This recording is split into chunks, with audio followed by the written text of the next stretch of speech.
एक शिकारी के हृदय परिवर्तन की कहानी। प्रिय दोस्तों, नमस्कार।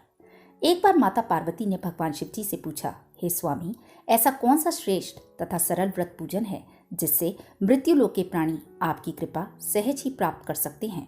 उत्तर में शिव जी ने पार्वती को शिवरात्रि के व्रत का विधान बताकर यह कहानी सुनाई। छोटे से गांव में एक शिकारी पशुओं का शिकार करके अपने परिवार को पालता था। वह एक साहूकार का ऋणी था, लेकिन उसका ऋण समय पर न चुकाने के कारण साहूकार ने शिकारी को शिव मठ में बंदी बना लिया। संयोग से उस दिन शिवरात्रि का पर्व था। शिकारी ध्यान मग्न होकर शिव का ध्यान लगाता रहा। चतुर्दशी को उसने शिवरात्रि की कथा भी सुनी। शाम होते ही साहूकार ने उसे अपने पास बुलाया और ऋण चुकाने के विषय में बात की तो शिकारी अगले दिन सारा ऋण लौटा देने का वचन देकर बंधन से छूट गया। अपनी दिनचर्या की भांति वह जंगल में शिकार के लिए निकला, लेकिन दिन भर बंदी गृह में रहने के कारण भूख प्यास से व्याकुल था। शिकार करने के लिए वह एक नदी के किनारे बेल वृक्ष पर पड़ाव बनाने लगा। बेल वृक्ष के नीचे शिवलिंग था जो बिल पत्रों से ढका हुआ था।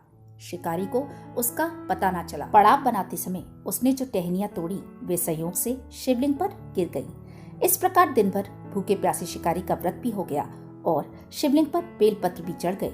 एक पहर रात्रि बीत जाने पर एक गर्भवती हिरनी नदी पर पानी पीने पहुंची। शिकारी ने धनुष पर तीर चढ़ाकर ज्यों ही प्रत्यंचा खींची, हिरनी बोली, मैं गर्भिणी हूँ, शीघ्र ही प्रसव करूंगी।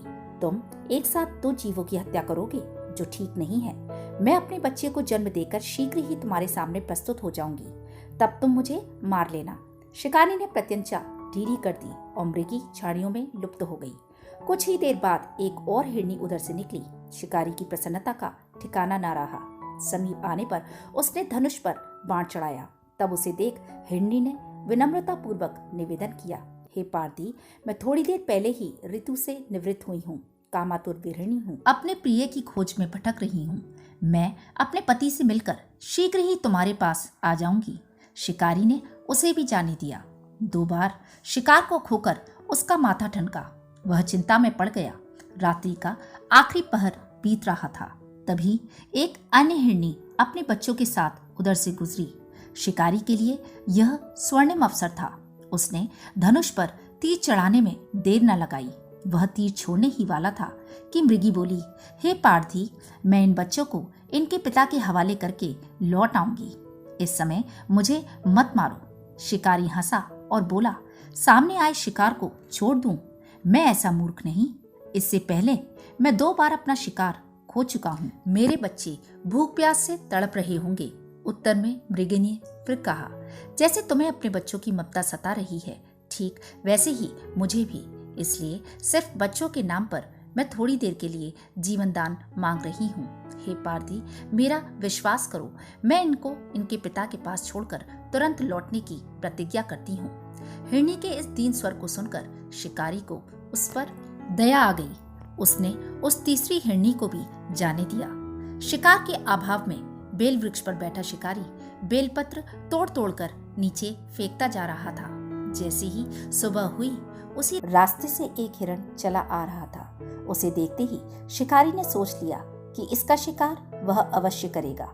शिकारी के तीर को देखकर हिरण विनीत स्वर में बोला, हे पार्थी भाई, यदि तुमने मुझसे पूर्व आने वाली 3 हिरनियों तथा छोटे छोटे बच्चों को मार डाला है तो मुझे भी मारने में विलंब न करो, ताकि उनके वियोग में मुझे एक क्षण भी दुख न सहना पड़े। मैं उन मृगियों का पति हूँ। यदि तुमने उन्हें जीवन दान दिया है तो मुझे भी कुछ क्षण जीवन दान देने की कृपा करो। मैं उनसे मिलकर तुम्हारे सामने उपस्थित हो जाऊंगा। मृग की बात सुनते ही शिकारी के सामने पूरी रात का घटना चक्र घूम गया। उसने सारी कथा उस हिरण को सुना दी।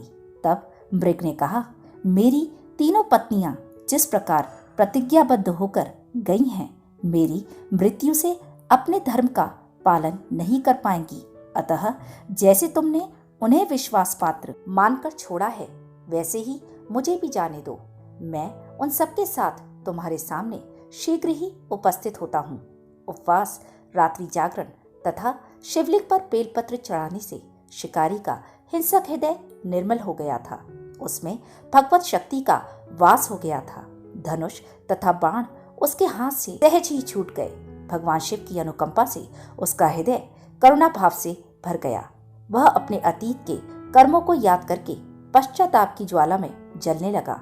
थोड़ी ही देर बाद हिरण सपरिवार शिकारी के समक्ष उपस्थित हो गया ताकि वह उनका शिकार कर सके, किंतु जंगली पशुओं की ऐसी सत्यता, सात्विकता एवं सामूहिक प्रेम भावना देखकर शिकारी को बड़ी ग्लानि हुई। उसके नेत्रों से आंसुओं की धार बहने लगी। उस हिरण परिवार को न मारकर शिकारी ने अपने कठोर हृदय को जीव हिंसा से हटा सदा के लिए कोमल एवं दयालु बना लिया। देवलोक के समस्त देवी देवता जो इस घटना को देख रहे थे, घटना की परिणति होते ही देवी देवताओं ने पुष्प वर्षा की और भोलेनाथ की कृपा से शिकारी तथा मृग परिवार को मोक्ष प्राप्त हुआ।